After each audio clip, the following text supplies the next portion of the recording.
Okay, this is a little bit of a review of counting and triad spelling because we're going to revisit the triad spelling worksheet and finish that off before midterms, and you're going to also do counting worksheet number 2. So let's start with triads. Let's say you're asked to spell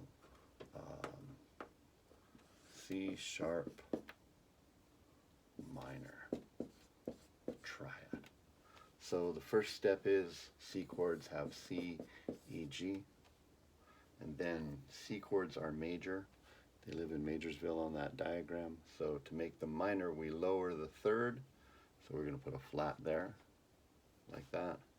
So now we have C minor, but we want C sharp minor, so we paint everything with sharps.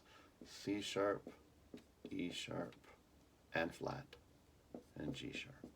And then you simplify. Sharps are fine on their own, but a flat and a sharp don't exist together, they cancel. So C sharp minor is just C sharp, E, G sharp. Hopefully you're now at that place where you're doing a lot of this stuff intuitively because you've done so many, but it's been a while. So let's do another couple, right? What if you were asked to spell B flat major? Okay, so the first thing you do is not panic and say B, D, F, right? That lives over on diminished island, so we got to go up the hill to major. We got to raise the fifth. There's my fifth, the sharp. We got to raise the third. Now it's major. Was diminished. With the sharp, it's minor. With this one, also sharp, it's major. B major, but we needed to be B flat major. So B major is, right? But what we need it to be is starting on B flat. And so we're just going to bring all these guys down. So B flat sharp, or sorry, D flat sharp, and F flat sharp. And then when we simplify, these guys cancel out. Okay, again, let me show you on the keyboard. B, D, F, that's diminished. B, D, F sharp, that's minor. B, D sharp, F sharp, that's major. Now it's a major triad, but it's on the wrong note, so I got to take it down to B flat. So if I lower this, B flat, then I take this D sharp and lower it. Flat cancels out. This sharp has to come down as well. F sharp with a flat is that.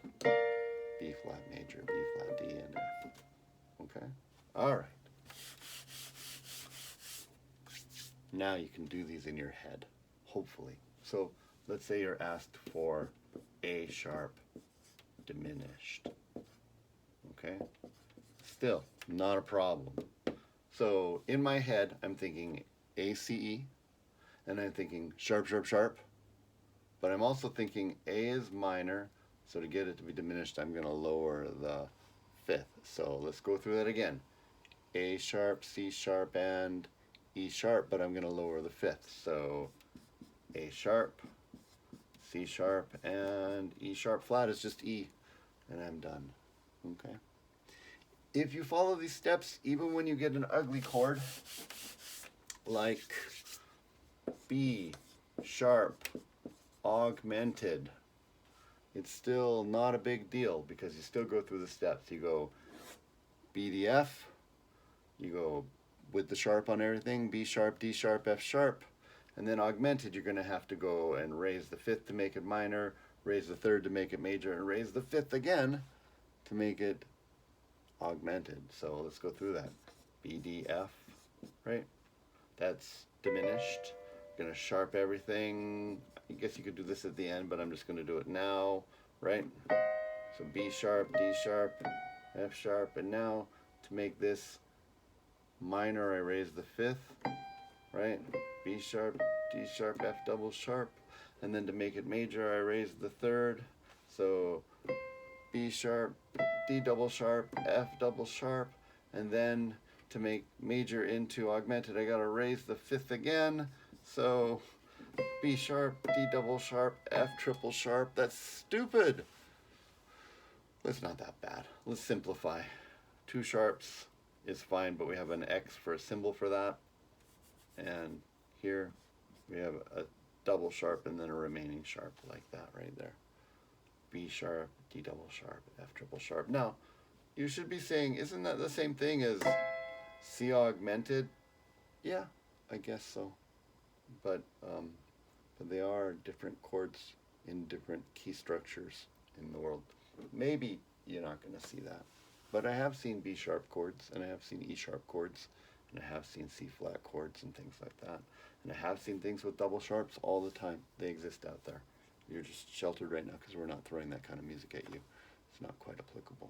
But there you go. All right? All right. Moving over to counting. The most important thing in counting is that you have every beat is counted.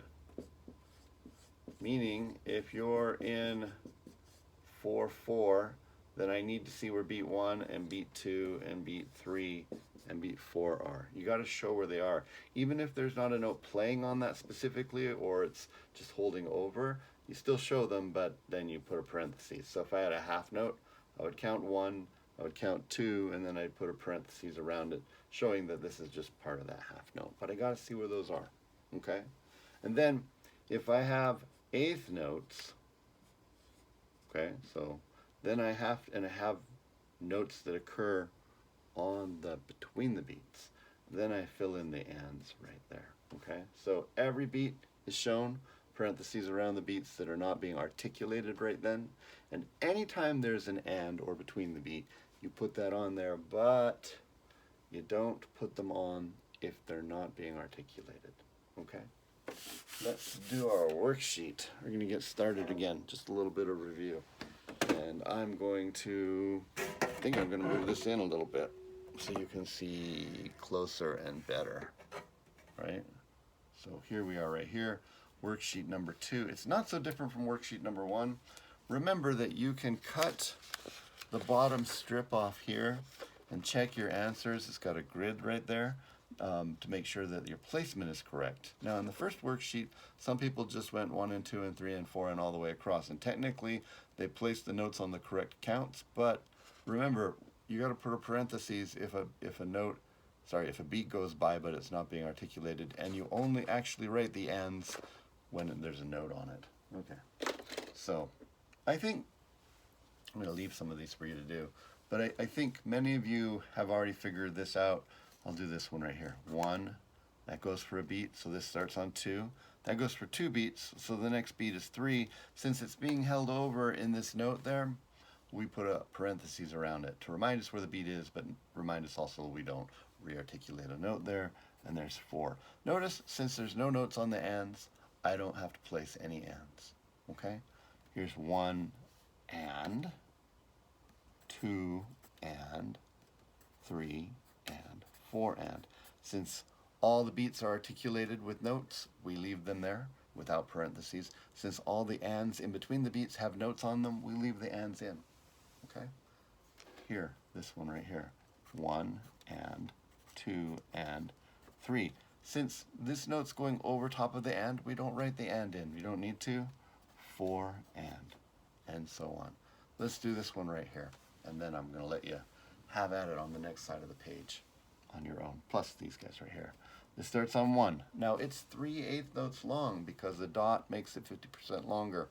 Normally, that would mean that if there's no dot, it'd be 1 and the next thing is 2, but that's not the case. So I just want you to remember that this is worth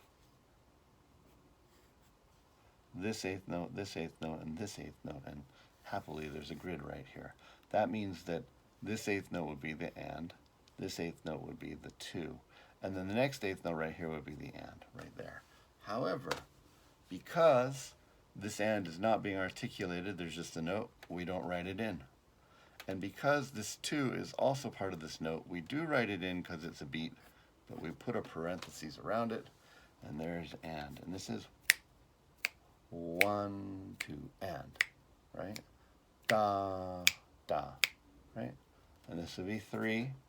And again, this is 3/8 notes, so this would be like 3 and, 4 and, right there, my grid. And this would be the and this would be the 4, and there's my and. But because there's no actual note that's being articulated there, we don't write the and in. And because this 4 is also included in this note right here, we have to see the beat, but we put a parenthesis around it like that. All right, so you're going to do this and the back side, and I'm going to put an answer key up. You're going to check your work, and hopefully you're going to be fine. It's tricky. It's tricky. Anyhow, okay. Good luck with that.